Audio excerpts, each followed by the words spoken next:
পিনাকি ভট্টাচার্য ও সাংবাদিক ইলিয়াসকে নিয়ে বাংলাদেশে মোটামুটি তোলপাড় শুরু হয়েছে। বিএনপি ছাত্রদল আনুষ্ঠানিকভাবে পিনাকি এবং এলিয়াসের বিরুদ্ধে কর্মসূচি পালন করা শুরু করেছে।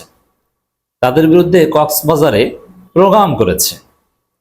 এই প্রোগ্রাম করা বিএনপির মতো একটা বড় দল, ছাত্রদলের মতো একটা বড় দল, তাদের পক্ষ থেকে ব্যক্তি পিনাকি ভট্টাচার্য এবং ইলিয়াস হোসেনকে টার্গেট করে কর্মসূচি পালন করা, এটা প্রমাণ করে যে ইলিয়াস পিনাকি তারা একটা ইনস্টিটিউশন, তাদের প্রভাব কত বড়, যে বিএনপিকে দৌড়ের উপর রাখে। বিএনপি তাদের সাথে তাদের ভিডিও কিংবা তাদের ফেসবুক পোস্টের জবাব কমেন্টে দিয়ে পারে না, মানে যেভাবে তারা খেলছে ওইভাবে পারছে না। এখন তারা রাজপথে নামছে। এখন রাজপথে কখন নামে? যখন অন্য ওয়েগুলো ফেল করে। সাপোজ প্রফেসর ইউনূসের কাছে আপনি ডিসেম্বর নির্বাচন চান, আপনি তো বলেছেন তার কাছে যে স্যার ডিসেম্বর নির্বাচন দেন, এই হওয়া উচিত। এখন যদি কোনোভাবেই স্বাভাবিকভাবে আলাপ আলোচনার মাধ্যমে সম্ভব না হয়, তখন আপনি কি বলবেন? যে রাজপথ থেকে আমি এটা আদায় করব, বাধ্য করব। যে পিনাকি ভট্টাচার্য ও ইলিয়াস হোসেনের বিরুদ্ধে বিএনপি রাজপথে নেমেছে কর্মসূচি নিয়ে। এর অর্থ হচ্ছে অন্য সবভাবে পিনাকি ইলিয়াসের কাছে বিএনপি পরাজিত হয়েছে, এজন্য এখন রাজপথে নামছে।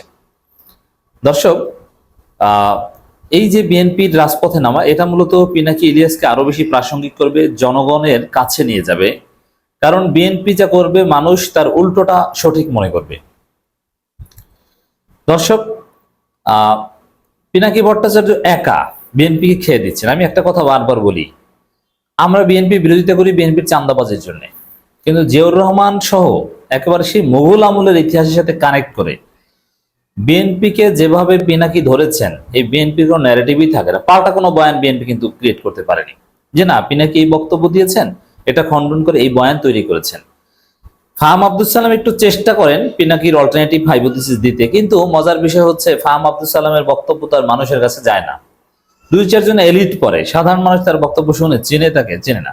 কিন্তু পিনাকিকে চিনে না এমন কোনো লোক নাই। আর পিনাকির বক্তব্য মানুষ বিশ্বাস করে, এটা হচ্ছে সবচেয়ে বড় বিষয়। তো এই জায়গাটা থেকে বাংলাদেশে এখন একটা বড় খেলা চলছে, বিএনপি ভার্সাস পিনাকি। এখন বিএনপির সাথে লড়তে বড় কিছু দরকার হয় না, এক পিনাকি লড়তে পারেন। এক পিনাকি বিএনপিকে একদম দৌড়ের উপর রাখতে পারেন, আমরা দেখছি। অস্থির বিএনপি। এক পিনাকি সালাউদ্দিনের রাজনীতি খেয়ে দিচ্ছেন, বরকতুল্লাহ বুলুকে জয় বাংলা করে দিচ্ছেন, মির্জা আব্বাসকে জয় বাংলা করে দিয়েছেন, মানে একে একে ধরেন। এখন এই জায়গাটা থেকে অস্থির হয়ে রাজপথে নামা। তো দর্শক, বিএনপির কাছে কেউ ভালো না, পিনাকি ভালো না, ইলিয়াস ভালো না, মিজানুর রহমান আজহারি ভালো না, সবাই খারাপ। তাহলে ভালোটাকে? কনক সরোয়ার ভালো না, ভালো হচ্ছে আমরা আর মামুরা। এই হচ্ছে বিএনপির অবস্থা। দর্শক, একটা বিষয় যে এখন পিনাকি ইলিয়াস এদেরকে নানান ট্যাগ দেওয়া হবে যে এরা জামাত, এরা শিবির, এরা জামাত শিবির টাকা খায়। আসলে তারা কেউ জামাত শিবির নয়, বরং তারা সুযোগ পেলে জামাত শিবিরকে একদম টুটি চেপে ধরে। এই জন্য তাদের প্রতি শ্রদ্ধা আমার আরো বেড়ে যায়, কারণ তারা হকের পক্ষে কথা বলে, কারো দালালি করে না। যেমন আপনারা দেখেছেন যে সেই সন্তোষ শর্মা জামাতের প্রোগ্রামে দাওয়াত পেয়েছিল, তারপরে ইলিয়াস জামাতকে কিভাবে গালাগালি করেছিল। মিনিমাম জামাতের সাথে কোনো সাংগঠনিক অ্যাফিলিয়েশন থাকলে বা পলিটিক্যাল সমর্থন থাকলে ওইভাবে জামাতকে গালাগালি করতো না। এর মানে ইলিয়াসের মানহাজ হচ্ছে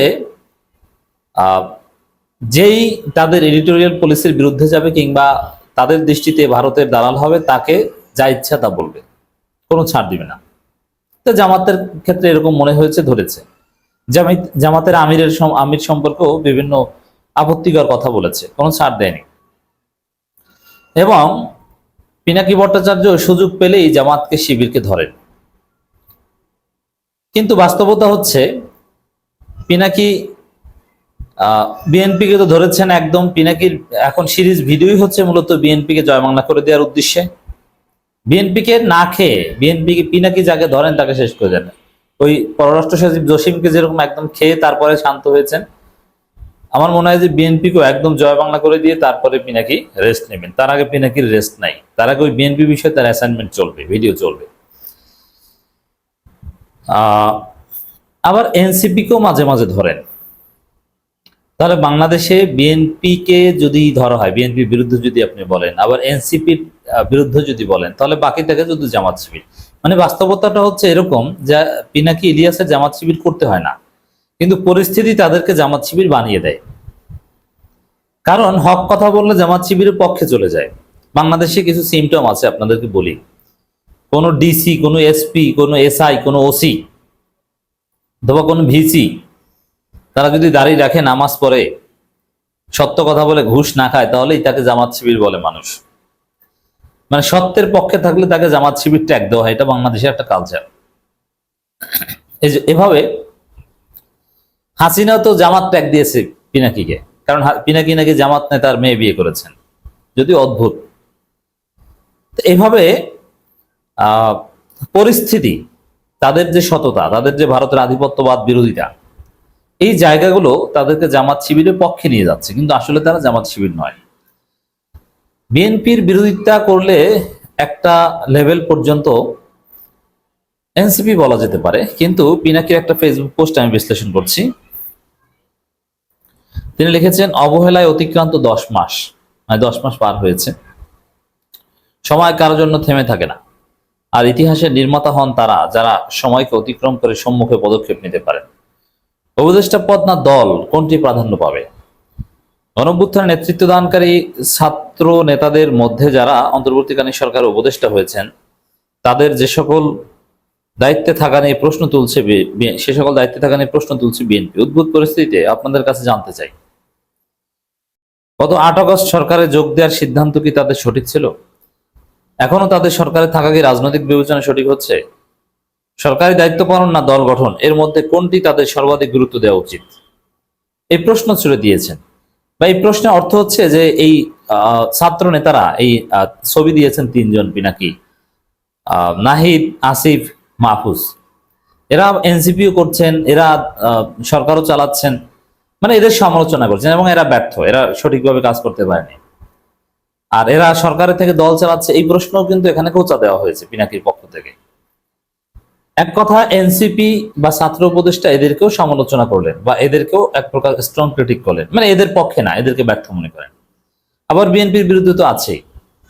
তাহলে বাকি থাকে কি? জামাত শিবির। এভাবেই পিনাকিকে পরিস্থিতি জামাত শিবিরের দিকে নিয়ে যাচ্ছে। জামাত শিবিরের যে দায়িত্বশীল ভূমিকা, এগুলো নিয়ে কিন্তু বড় ধরনের কোনো ক্রিটিক পিনাকি ভট্টাচার্যদের নেই। এজন্য ইলিয়াস যখন সেই সন্তোষ শর্মা ইস্যুতে জামাতের বিরোধিতা করেছিল, আমি তখন বারবার বলেছিলাম বলতে দিন তাকে, গালাগালি করুক, দিন শেষে ইলিয়াস পিনাকিকে জামাতেরই কাজে লাগবে। জামাতকে তখন যখন সবাই মিলে ধরবে, তখন কেউ জবাব দিতে পারবে না, পিনাকি ইলিয়াসকে লাগবে। লাগছে এখন, নানান সময় নানান ভাবে জামাতকে ডিফেন্ড করছে তারা।